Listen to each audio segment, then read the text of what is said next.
أنا لما طلعت وقلت إن أحمد فتوح الدنيا مقلوبة عليه في أوروبا، ناس ما صدقتش. لما نبص هنا بقى، بص كده على لمساته.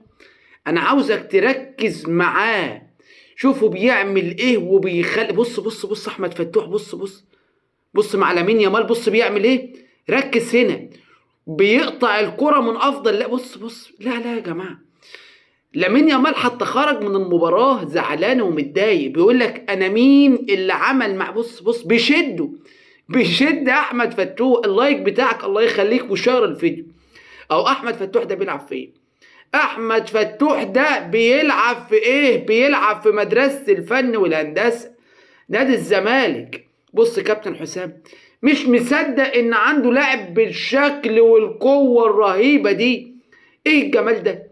هنا اوروبا واسبانيا مقلوبه عليه، الصحف الاوروبيه والاسبانيه شغاله يقول لك ايه اللاعب ده. بص تركيزه هنا، بص بص بص، مش مدي يمين يامال. قال له انا زهقت منك يا جدع بقى، يا جدع حل عن سمايا بقى، هو ما وراكش حد غير في اللعبه دي ولا ايه؟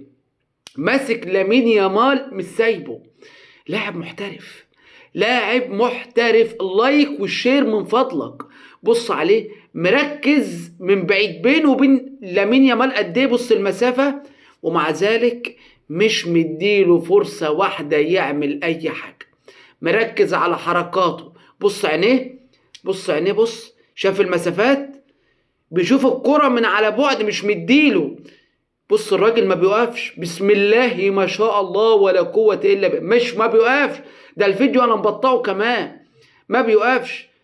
فلو أنت أهلاوي أو زملكاوي، أنا متأكد إن أنت هتعمل لايك وهتشير الفيديو في حب منتخب مصر، وفي حب أحمد فتوح، وفي حب نادي الزمالك. لو أنت زملكاوي ترفع راسك إن عندك لعيبة زي دي في المنتخب.